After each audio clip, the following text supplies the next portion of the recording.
Assalamualaikum warahmatullahi wabarakatuh.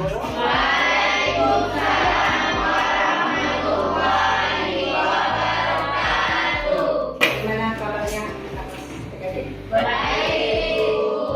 Doakan semoga kalian sehat selalu. Biar bisa mengikuti kegiatan pembelajaran kita dari awal sampai akhir hari ini tentunya biar baik pada pelajaran ibu maupun pelajaran yang berikutnya. Oke, untuk memulai kegiatan kita ini, ibu meminta bantuan sama Bang Fitri untuk memimpin teman-teman. Silakan. Sebelum belajar, mari kita berdoa beragama dan kepercayaan masing-masing. Doa mulai. Doa selesai. Ya, ibu ingat ini ya, namanya kita berdoa ya. Namanya doa itu sama dengan kita mau minta. Gimana kita minta? Kalau kita minta pasti maunya kita, apa yang kita minta dikabulkan, dijabah. Jadi gimana caranya biar yang kita minta itu dikabulkan? Maka ketika kita meminta, kita berdoa, berdoa ya sebaik-baiknya. Cara berdoa itu harus khusyuk dan khusyuk dan yakin.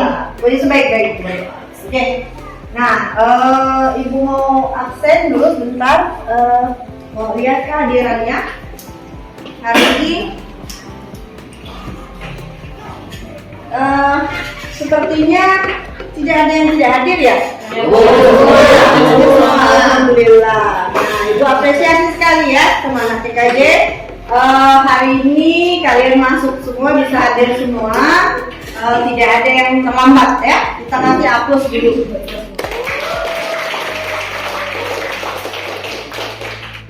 Oke, baik.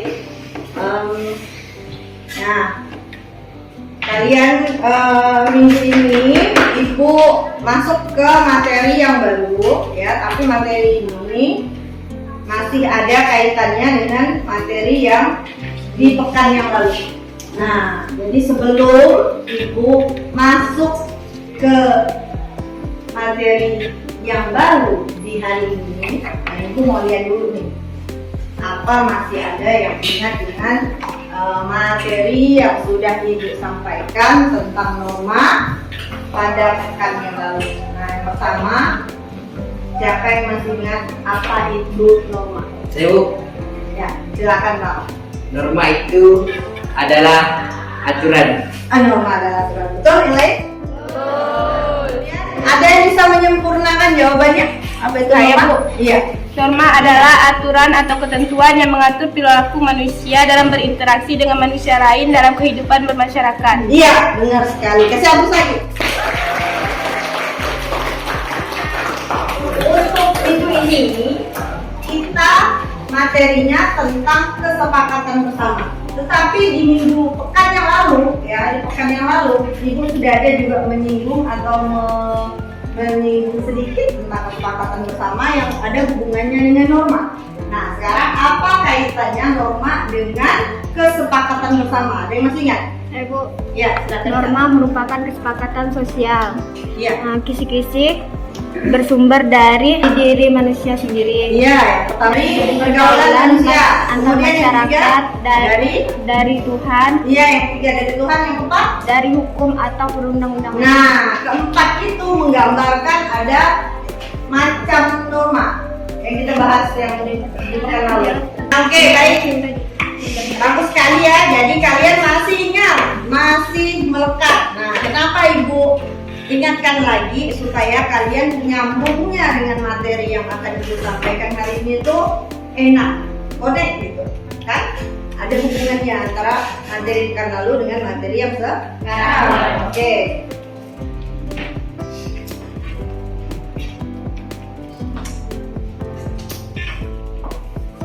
Baik, Ibu akan menyampaikan materi kita pada hari ini.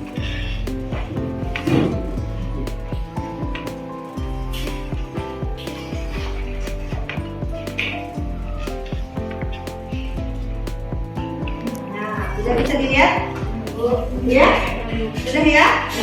Nah, jadi apa judulnya? Membuat kesepakatan bersama. Nah, oke ya. Nah ini kesepakatan bersama ini ada di elemen Undang-Undang Dasar Negara Republik Indonesia tahun 1945. Oke, lanjut. Nah, ini itu akan menyampaikan tentang tujuan, manfaat, dan relevansi. Nah, kata orang tua zaman dulu, ya pesannya seperti ini ke ibu. Kalau kamu melakukan sesuatu itu tidak ada manfaatnya, tinggalkan. Tinggalkan, tidak usah dilakukan, tinggalkan. Maka segala sesuatu yang mau melakukan itu harus ada manfaat. Sama juga dengan mempelajari pelajaran kita hari ini, harus punya manfaat. Ada manfaatnya? Ada. Nah, yang pertama kita bahas tentang tujuannya dulu. Jadi dari mempelajari materi ini nanti kamu akan mampu menganalisis dan mempraktekkan membuat kesepakatan bersama dalam sebuah pertemuan. Nah, untuk awal ini pertemuan pertama kita fokus ke menganalisis dulu masalah-masalah yang terkait dengan bagaimana kita membuat kesepakatan bersama. Oke. Nah, sekarang yang berikutnya yaitu manfaat dan relevansi. Relevansinya dalam kehidupan. Nah, di sini setelah mempelajari materi tentang kesepakatan bersama, kamu nanti mampu untuk membuat kesepakatan bersama yang tepat untuk mengatasi masalah berdasarkan hasil identifikasi terhadap penyebab dari masalah yang terjadi. Nah, ya, jadi mengidentifikasi dulu ada masalah, kemudian dicari penyebabnya apa. Baru kita akan menentukan solusi atau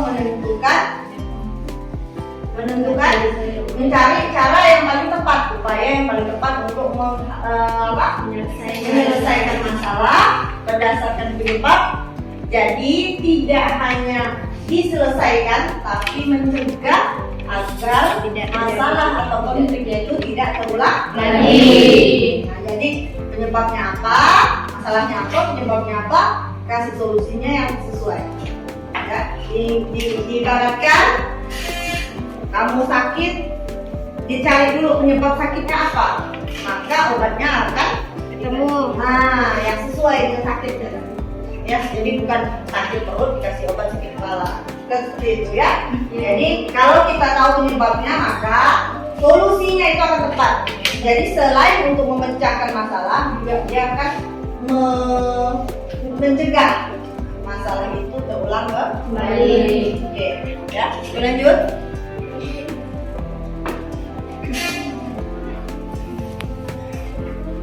Nah, ini pengertian tentang kesepakatan bersama. Nah, menurut KBBI, tahu kan KBBI apa? Kamus Besar Bahasa Indonesia. Nah, di situ menyebutkan bahwa kesepakatan bersama itu ada dua maknanya. Ya, yang pertama, nah, proses tawar menawar. Apa namanya proses tawar menawar itu? Negosiasi. Betul sekali. Yang biasa di mana ketemu kegiatan negosiasi itu di mana? Negosiasi apa? Belanjaan, nawar kan? 1.000 kan? 500 ya? Nah, kalau 5.000 ya? Oh, 1.000 ya? So, biasa mama. Terus yang kedua, ya, kesepakatan bersama itu bisa diartikan sebagai penyelesaian sengketa secara damai melalui perundingan antara pihak yang bersengketa. Nah, ini terkait dengan tujuan bersama dan kepentingan bersama. Ya, jadi kesepakatan ini bisa dibuat antara dua pihak atau lebih. Jadi kalau satu pihak bisa berkesepakatan, ya bisa karena kita sendiri. Jadi bisa dua orang bisa. Yang paling kecil lingkupnya itu kesepakatan antara sepasang. Nah, sepasang. Ya bisa pasang suami istri misalnya. Buat kesepakatan bersama bisa? Bisa.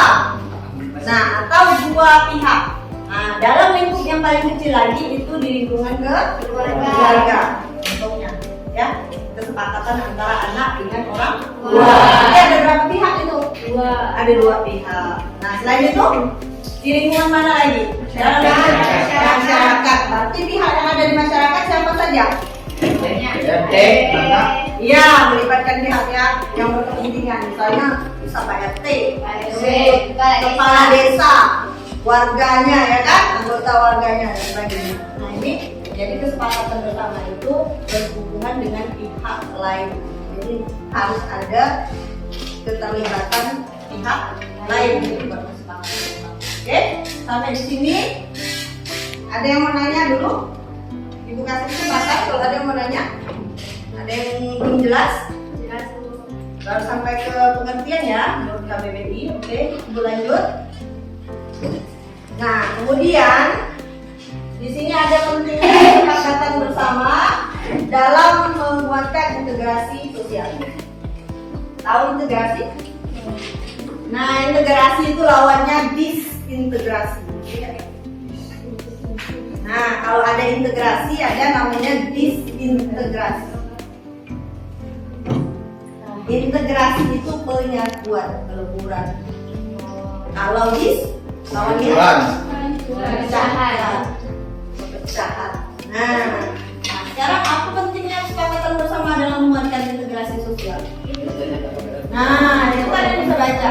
Kalau dikaitkan dengan integrasi sosial, ya, di situ terciptanya kesepakatan bersama mengenai norma dan nilai sosial itu sangat penting untuk menguatkan integrasi sosial. Kenapa menguatkan? Karena punya itu kan iya. Kenapa harus disatukan? Biar tidak terjadi perpecahan. Benar. Nah, kenapa masyarakat itu yang ada dalam satu lingkup itu harus disatukan? Kenapa?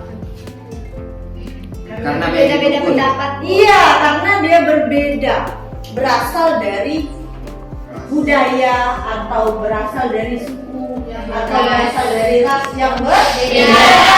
Nah, itu yang harus disatukan. Nah, harus disatukan. Makanya perlu perlu apa? Norma dan nilai sosial yang terbentuk dari kesepakatan bersama. Oke, yang berikutnya integrasi sosial dibutuhkan agar masyarakat tidak terpecah. Nah, itu tadi sudah disebutkan oleh Abang tadi. Betul bahwa lawan dari integrasi adalah disintegrasi yang artinya perpecahan. Jadi maksudnya kalau ada kesepakatan bersama berupa norma dan nilai sosial itu, maka bisa apa istilahnya?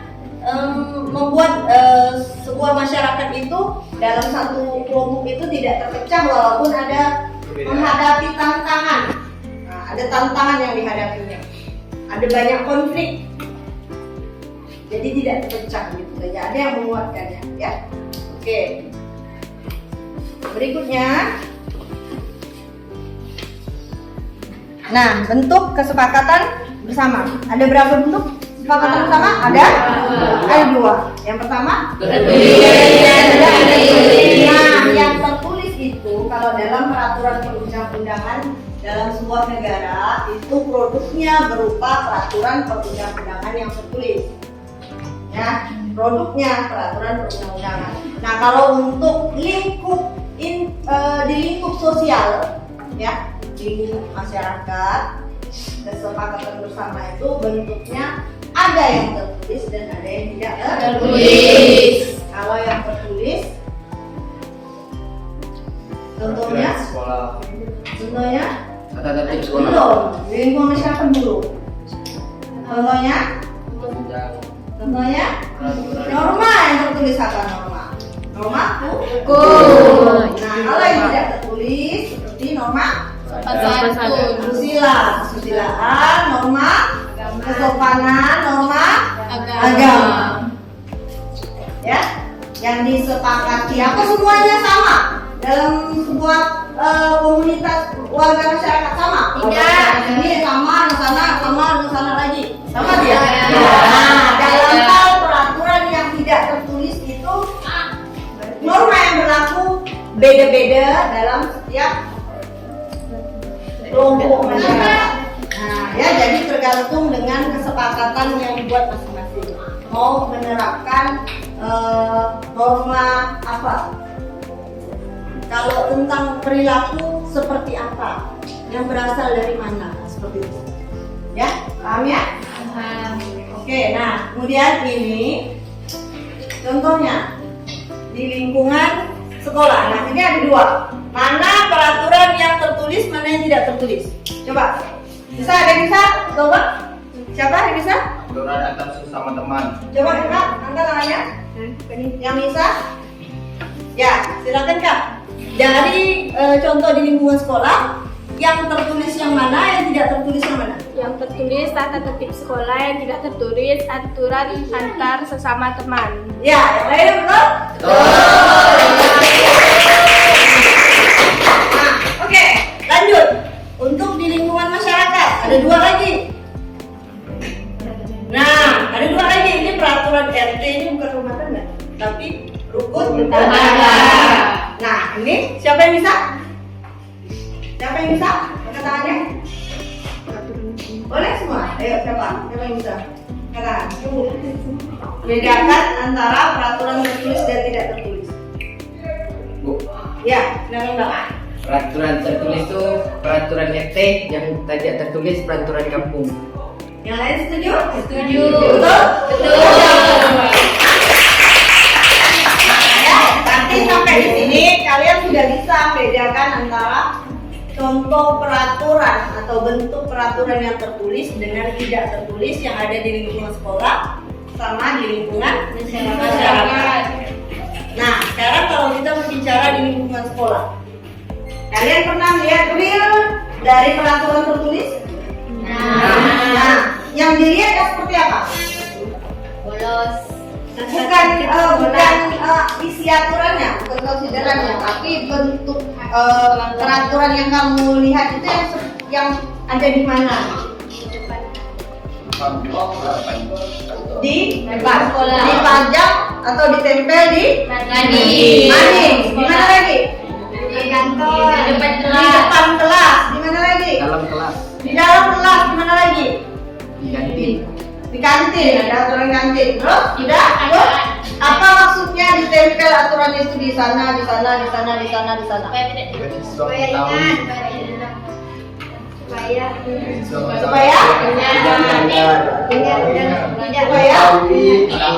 dipasang nih di dinding. Nah, Ini bagus. supaya dibaca, bisa dilihat berkali-kali. Kali. Nyatakan bahwa itu adalah aturan tertulis. Nah, ditempel pada suatu tempat, bisa kamu lihat berulang kali, bisa dibaca berulang kali, dan mengatakan itu bahwa itu adalah yang ditulis itu adalah peraturan dalam bentuk tertulis. Nah, oke, baik.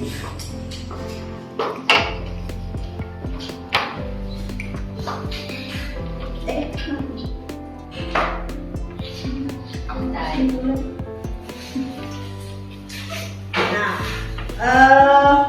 sampai di sini ada yang ingin bertanya? Ibu kasih kesempatan dulu. Ada yang mau bertanya tentang materi kita yang udah Ibu sampaikan tentunya? Ada yang ingin bertanya? Ada yang ingin mengetahui tentang informasi yang sudah Ibu bagikan dari materi ini? Ada? Ada? Pas dulu atau lanjut? Lanjut. Oke, lanjut ya, mudah-mudahan kalian paham. Nanti di bagian akhir kegiatan ini Ibu akan ngasih pertanyaan untuk menguji pemahaman kalian sejauh mana terhadap materi yang sudah Ibu sampaikan. Oke, sekarang Ibu minta kalian untuk duduk dengan kelompok belajarnya masing-masing ya.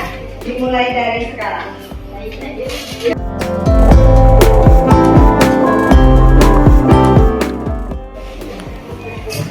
Nah, baik. Jadi kalian sekarang sudah dengan kelompoknya masing-masing ya. Jangan lupa ingatkan kelompoknya, jangan sampai ada yang salah kelompok. Ya. Oke, sekarang yang perlu kalian perhatikan adalah yang Ibu tampilkan di sini. Nah, ini penting. Kenapa? Ini akan menjadi sebuah keharusan atau sesuatu yang harus ada dalam membuat kesepakatan bersama. Di antaranya yang pertama itu ada apa? Kehidupan. Ada pelibatan pihak yang berkepentingan. Nah, ingat ya. Hanya kesepakatan tadi sudah diingatkan ya. Ada melibatkan pihak yang berkepentingan, pihak lain ya, pihak lain selain kita. Tuh yang pertama. Yang kedua, dalam kesepakatan bersama itu membutuhkan komitmen. Apa itu komitmen? Berjanji. Komitmen ya, perjanjian yang disepakati. Kesungguhan dan komitmen itu. Ya kan? Komitmen pendirian yang kuat. Komitmen untuk apa? Untuk Kesepakatan. melaksanakan hasil kesepakatan bersama. Apakah nanti berupa aturan tertulis atau aturan yang tidak tertulis? Nah, yang pasti harus dilaksanakan. Nah, jadi komitmennya tuh untuk itu, berkomitmen yang kuat untuk melaksanakan setiap hasil kesepakatan bersama. Ya, jadi ada berapa unsurnya tadi? Yang ada dalam kesepakatan bersama yang pertama ada pelibatan pihak yang pertama, yang kedua harus ada komitmen untuk melaksanakan hasil kesepakatan bersama. Ya. Nah, oke, sekarang setelah kalian tadi mengamati tentang aturan tata tertib yang berbentuk tertulis di sekolah, yang tadi kalian bilang ditempel di sekolah, di depan, ditempel di kantin, ditempel di depan kelas, ya kan? Bentuknya apa, Bapak? Tertulis. Ya. Nah, sekarang hasil pengamatan kalian itu, kalian melakukan identifikasi dari peraturan tata tertib yang kalian amati tadi. Sekarang kalian identifikasi masalah apa yang terjadi yang pernah kalian alami di sekolah. Ya? Nah, ya, paham nggak Ibu? Paham. Masalah-masalah apa saja yang pernah kalian alami? Ya, yang pernah kalian alami. Jangan yang katanya, tapi yang pernah kalian alami, kalian diskusikan. Ya, kemudian kalian tentukan. Mengidentifikasi itu menentukan masalah. Ya, dari mana kalian mengatakan itu masalah? Dari mana kalian bisa mengatakan itu adalah masalah? Tidak sesuai dengan aturan. Ya, kalau aturan itu apa? Harapannya kan? Aturan dibuat biar ditaati. Itu harapannya kan? Berarti kalau tidak sesuai dengan harapan, berarti itu namanya masalah. Oke, bisa mengidentifikasi masalah? Saya itu minta kalian diskusikan masalah-masalah yang pernah kalian alami secara langsung di lingkungan sekolah, di sekolah ini, kemudian diidentifikasi. Penyebabnya dicari. Baca apa? Buka literaturnya. Ya, cari di Google, nanti buka sini. Di Google cari faktor-faktor penyebab, ya. Kemudian setelah kalian menemukan penyebabnya, kalian tentukan, kalian diskusikan dan pokoknya ditentukan solusi yang tepat untuk mengatasi atau memecahkan masalah tersebut. Bisa dipahami? Nah, Ibu akan melakukan penilaian ya.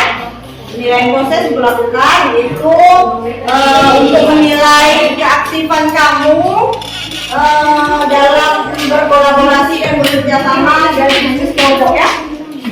Jadi kalian bekerja, Ibu sambil sambil menilai, oke? Ya? Ya, silakan dikerjakan.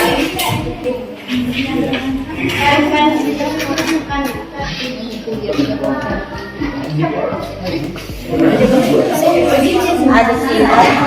Tadi kan misalnya udah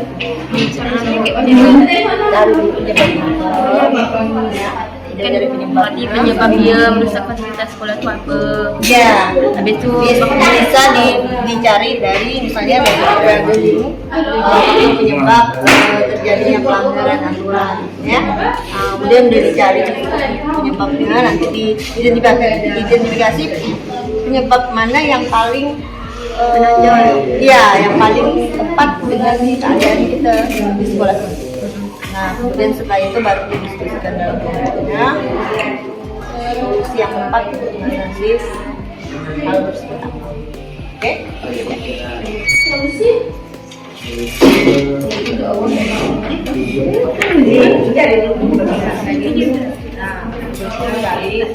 masalah kan terlambat dan kita kasih penyebabnya bangun kesiangan pola hidup tidak ada Keluarnya dari mereka berdasarkan sendiri kajian literatur. Kajian literatur dari penyebab terlambat.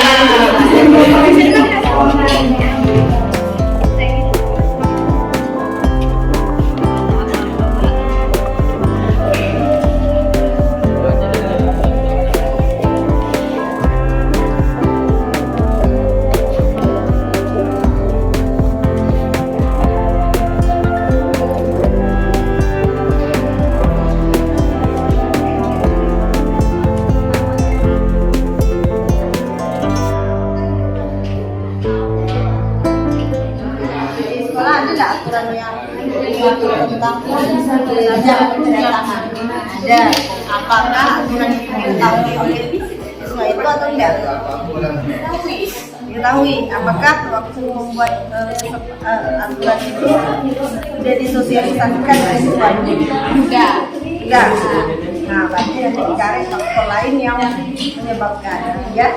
Jadi kalau berbicara seperti itu, berarti ada faktor internal dan faktor eksternal. Kalau yang termasuk misalnya kayak kesadaran atau kesadaran untuk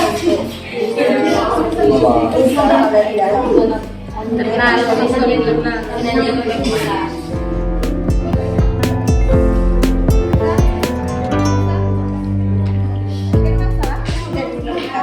Dapat ya. Sekarang dicari penyebabnya dari sampingnya.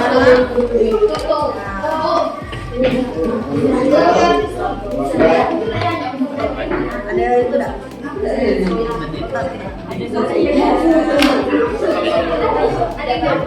Cari faktor yang menyebabkan pelanggaran kedisiplinan. Masalahnya apa?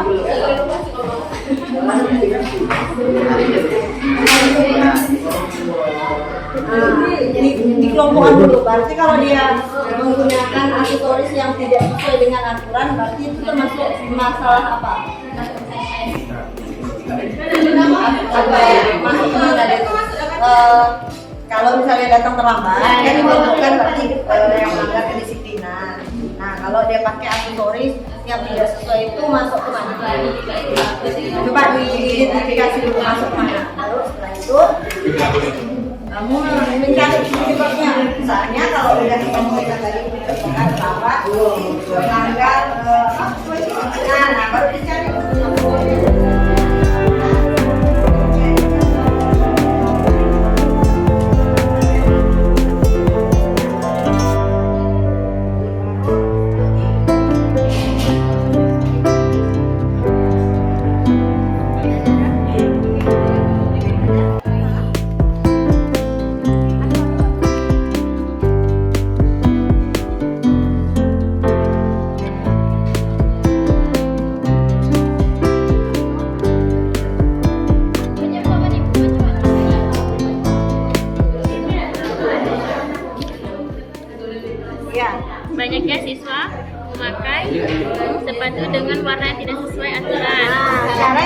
diklasifikasi dulu, dikelompokkan dulu ya. Misalnya saya kasih contoh ya, kamu ambil misalnya siswanya sering telat masuk atau telat datang ke sekolah, itu dikelompokkan jadi masalah tentang pelanggaran ketertiban kedisiplinan, ya kan? Melanggar kedisiplinan, ya kan? Ya kan, tidak disiplin berarti kan? Nah, tidak disiplin itu baru bisa dicari faktor penyebab pelanggaran kedisiplinan. Nah, itu. Tapi kalau misalnya seperti ini, memakai riasan wajah, kemudian pakai sepatu, kemudian memanjangkan kuku. Nah, ini kalian identifikasi dulu, dia masuk ke masalah dengan apa yang dilanggar. Paham nggak? Jenisnya dulu. Misalnya pelanggaran kedisiplinan, kata salah, gitu kan? Nah, berarti kalau ini kalian kelompokkan dulu, masuk pelanggaran apa ya? Baru bisa cari penyebabnya, ya?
Kesopanan itu yang cara berpakaian, ya.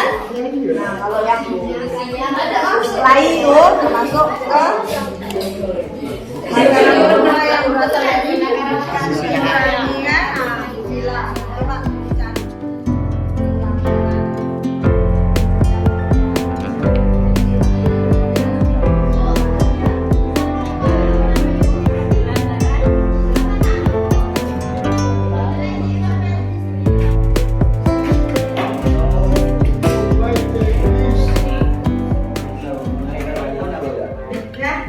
Baik, anak ibu sekalian, karena kita sudah sepakat tadi tentang waktu mengerjakan tugas dalam kelompok ini sudah selesai, ya, sudah sesuai dengan waktu yang sudah kita tentukan sebelumnya. Jadi sekarang adalah waktunya kalian untuk mempresentasikan hasil kerja diskusinya, hasil kerja kelompok dalam diskusi kalian tadi itu yang sudah kalian laksanakan. Nanti masing-masing kelompok diminta untuk menyampaikan hasilnya secara bergantian, ya. Kemudian ketika kelompok yang ditunjuk untuk mempresentasikan menyampaikan hasil diskusi kelompoknya, kelompok yang lain diminta untuk memberikan tanggapan, menanggapi atau memberikan saran atau memberikan masukan, ya, untuk kelompok yang sudah presentasi. Nah, kemudian bergantian seperti itu terus. Nanti kelompok berikutnya maju, kelompok yang lain juga menanggapi, beri saran dan sebagainya, ya. Seperti itu ya. Jadi bergiliran, oke? Nah, untuk kesempatan pertama, Ibu kasih kesempatan kepada kelompok 2 untuk menyampaikan hasil diskusi kelompoknya. Ya, silakan. Ya. Berdasarkan hasil pengamatan kelompok kami pada peraturan tata tertib di sekolah, kami mengidentifikasi 3 masalah di antaranya. 1. Siswa terlambat masuk sekolah. Hasil observasi di lapangan menunjukkan siswa sudah memahami aturan atau tata tertib sekolah. Siswa juga sudah mengetahui sanksi dari pelanggaran tata tertib tersebut. Faktor penyebab utama pelanggaran kedisiplinan yang dilakukan oleh siswa disebabkan faktor internal atau dari dalam diri siswa, yaitu kurangnya kesadaran peserta didik untuk menegakkan kedisiplinan.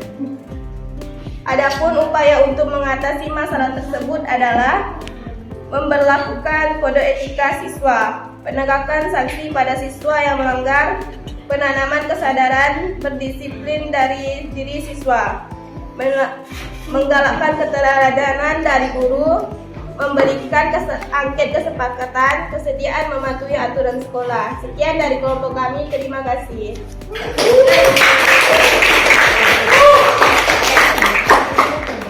Nah, baik, sekarang membuka kesempatan kepada kelompok 1 untuk memberikan tanggapan atau komentar, tanggapan, saran dan sebagainya dulu ke kelompok 2 yang sudah mempresentasikan hasil diskusi kelompoknya. Kepada kelompok 1, Ibu persilakan. Baiklah, saya perwakilan dari kelompok 1 akan menyampaikan beberapa masukan kepada kelompok 2, diantaranya yang pertama. Kami dari kelompok 3 sependapat dengan kelompok 1. Baiklah, terima kasih atas saran dan masukan dari kelompok 1, 3, dan 4. Ya, baik ya. Terima kasih sekali Ibu ucapkan kepada semua kelompok yang sudah mempresentasikan hasil diskusi kelompoknya. Kemudian di sini Ibu akan menilai ya. Tadi sambil kalian melaksanakan dalam proses itu Ibu sambil menilai. Dan ini hasil penilaian Ibu dari kelompok 1, kelompok 2, kelompok 3 dan kelompok 4. Nilai keterampilan dalam praktek diskusi itu yang paling Ibu anggap paling mendekati sempurna itu dipegang oleh kelompok 2.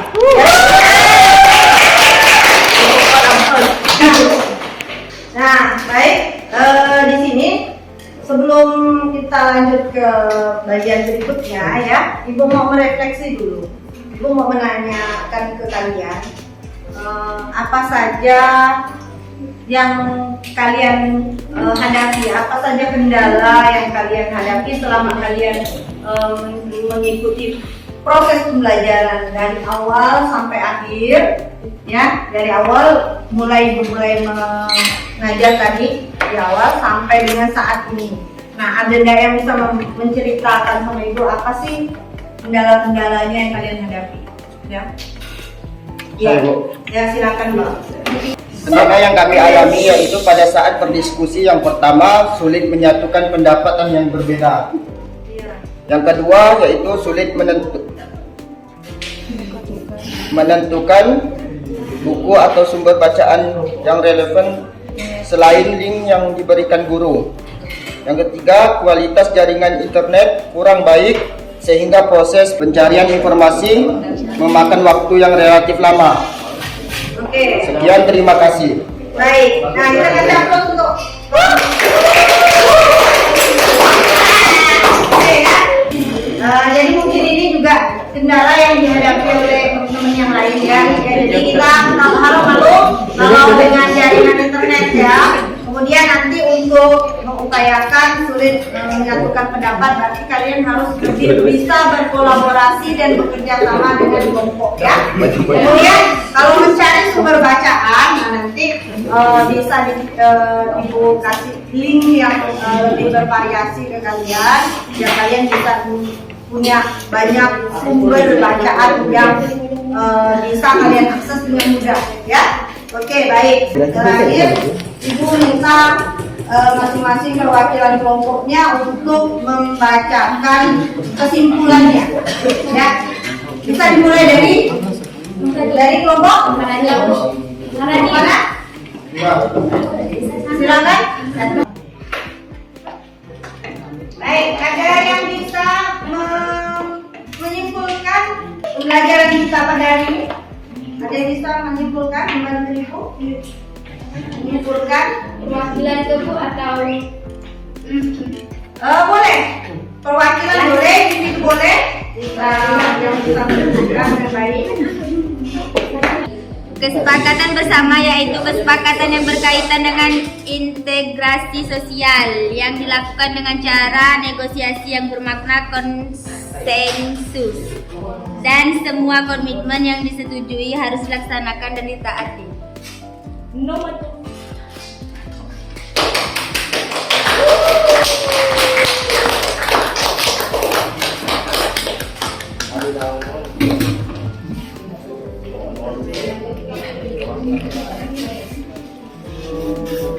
Diucapkan untuk anak-anak yang sudah tadi berusaha menyimpulkan materi yang kita pelajari pada hari ini. Nah, untuk simulasinya juga menyeluruh di depan itu dari ibu tuliskan ya simulasi kita pada hari ini. Nah, kalian juga ibu kasih tugas ya, kalian juga kasih tugas.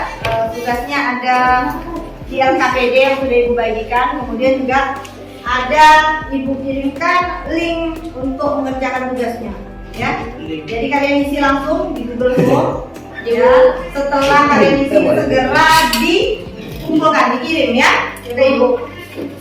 Tugas itu ibu berikan ke kalian untuk menguji pemahaman kalian terhadap materi yang sudah ibu sampaikan pada hari ini ya. Jadi segera kalian kerjakan, kemudian kalian kumpulkan, kalian kirimkan yang lengkap ya, jangan sampai ada yang lupa menuliskan nama dan kelasnya ya. Jadi yang ada tanda merah, kuning merah itu harus diisi ya. Oke. Untuk pertemuan minggu depan, pekan depan ya, kalian akan membahas tentang materi membuat kesepakatan bersama ya. Kita praktik membuat kesepakatan bersama, tetapi ibu akan model pembelajarannya nanti kita pakai model pembelajaran project ya. Jadi kalian akan membuat produk dari kesepakatan bersama ya. Jadi seperti itu ya. Untuk minggu depan nanti kalian bisa siapkan bahan alat yang dibutuhkan untuk kita melaksanakan tugas proyek. Oke? Baik anak-anak, ibu anak cukupkan pertemuan kita sampai di sini dulu ya. Ibu berharap semoga materi yang ibu sampaikan ke kalian itu bermanfaat untuk kalian, bermanfaat juga untuk orang lain. Kemudian untuk berkahnya pembelajaran kita pada hari ini, ibu minta Ramdhani untuk memimpin kawan-kawan yang berdoa. Silakan Ramdhani. Sebelum pulang, marilah kita berdoa menurut agama dan kepercayaan kita masing-masing. Berdoa mulai.